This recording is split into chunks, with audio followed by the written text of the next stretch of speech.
হঠাৎ করে পিঠে এমন টান ধরছে যে বিছানা থেকে উঠতেই কষ্ট হচ্ছে। রাতে ঘুমাতে পারছেন না, নাকি মনে হচ্ছে এটা কি স্বাভাবিক, নাকি কোনো বিপদ সংকেত? শুনুন, প্রেগন্যান্সির সময় ব্যাক পেইন শুধু অস্বস্তিকর নয়, এটা আপনার শরীরের একটা গুরুত্বপূর্ণ সিগন্যাল। কিন্তু ভালো খবর হলো, আজ আমি আপনাকে এমন ৫টি 100% কাজের সমাধান দেব, যেগুলো ঠিকভাবে করলে কয়েক মিনিটের মধ্যেই আপনি রিলিফ পাবেন। এবং ভিডিওর শেষে আমি বলবো কখন এই ব্যথা নর্মাল না, বরং danger sign. So don't skip, কারণ শেষ অংশটা আপনার আর আপনার বেবির সেফটির জন্য খুবই গুরুত্বপূর্ণ। ফার্স্ট পয়েন্ট, কেন প্রেগনেন্সিতে ব্যাক পেইন হয়? প্রথমে বুঝি সমস্যা কোথা থেকে আসছে। প্রেগনেন্সির সময় শরীরে একটা হরমোন বাড়ে, সেটি হলো রিল্যাক্সিন।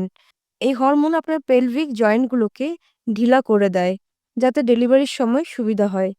কিন্তু এর সাইড এফেক্টও আছে। পিঠের হাড় ও মাংসপেশি দুর্বল হয়ে যায়। তার ওপর বেবির ওজন বাড়ার সাথে সাথে আপনার শরীরের গ্র্যাভিটি সেন্টার সামনে সরে যায়।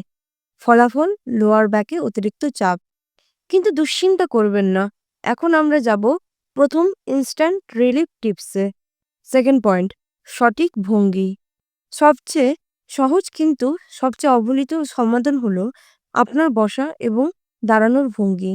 দাঁড়ানোর সময় কাঁধ সোজা রাখুন, পেট ভেতরে টানবেন না, হাঁটু লক করবেন না, হাই হিল একদম বন্ধ। চেয়ার থেকে ওঠার সময় হঠাৎ ঝাঁকুনি দিয়ে উঠবেন না, পাশে ঘুরে ধীরে উঠুন। আর একটা প্রশ্ন, আপনি কি মোবাইল নিয়ে ঘন্টার পর ঘন্টা নিচের দিকে তাকিয়ে থাকেন? এটা কিন্তু ব্যাক পেইনকে দ্বিগুণ বাড়িয়ে দিতে পারে। শুধু ভঙ্গি ঠিক করলেই অনেকের ব্যথা 30 থেকে 40% কমে যায়। কিন্তু যদি এখনো ব্যথা থাকে, তাহলে পরের টিপসটা আপনার জন্য। থার্ড পয়েন্ট, সঠিক ঘুমের পজিশন। প্রেগন্যান্সিতে চিত হয়ে ঘুমানো ঠিক নয়। এতে রক্ত সঞ্চালনে সমস্যা হতে পারে। সবচেয়ে ভালো পজিশন হলো বাম পাশে কাত হয়ে ঘুমানো, হাঁটুর মাঝে একটা পা বালিশ রাখা, পেটের নিচে ছোট বালিশ এবং পিঠের পেছনে সাপোর্ট। এতে আপনার স্পাইন সোজা থাকবে, মাংসপেশির টান কমবে এবং সকালে ঘুম থেকে উঠে ব্যথা অনেকটাই কম থাকবে। ভাবুন তো, একটা বালিশই যদি আপনাকে রিলিফ দিতে পারে, তাহলে চেষ্টা না করে থাকবেন কেন? কিন্তু যদি পেশিতে টান খুব বেশি হয়, তাহলে এখন আসছে সবচেয়ে দ্রুত কাজ করার টিপস। ফোর্থ পয়েন্ট, হট ও কোল্ড কম্প্রেস। ব্যাক পেইন শুরু হলেই 15 মিনিটস গরম জলে সেঁক দিন। এতে ব্লাড সার্কুলেশন বাড়ে এবং মাংসপেশি রিল্যাক্স হয়। যদি ফোলা বা ইনফ্লামেশন থাকে, তাহলে 10 মিনিট ঠান্ডা সেঁক।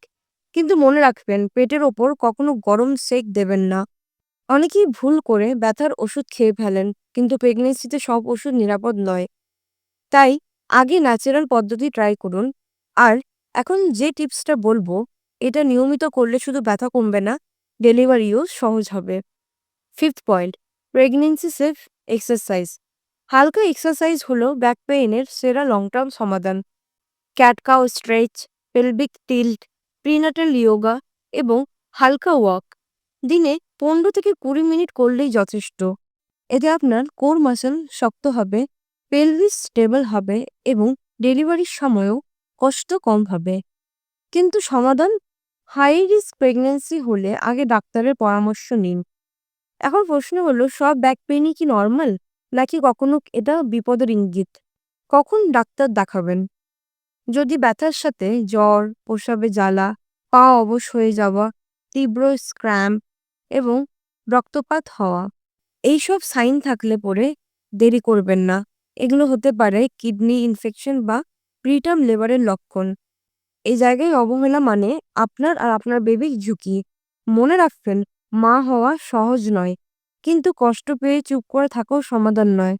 আপনার শরীরের কথা শুনুন। ছোট ছোট পরিবর্তনই বড় স্বস্তি দিতে পারে। আজকের টিপসগুলোর মধ্যে কোনটা আপনি আজই শুরু করবেন, কমেন্টে লিখে জানান। আর যদি আপনি চান প্রেগনেন্সিতে ডায়েট চার্ট, বেবির গ্রোথ আর হরমোন ব্যালেন্স নিয়ে আরও ভিডিও, তাহলে এখনই সাবস্ক্রাইব করুন। কারণ আপনার সুস্থতা মানেই আপনার বেবির সুরক্ষা। ধন্যবাদ।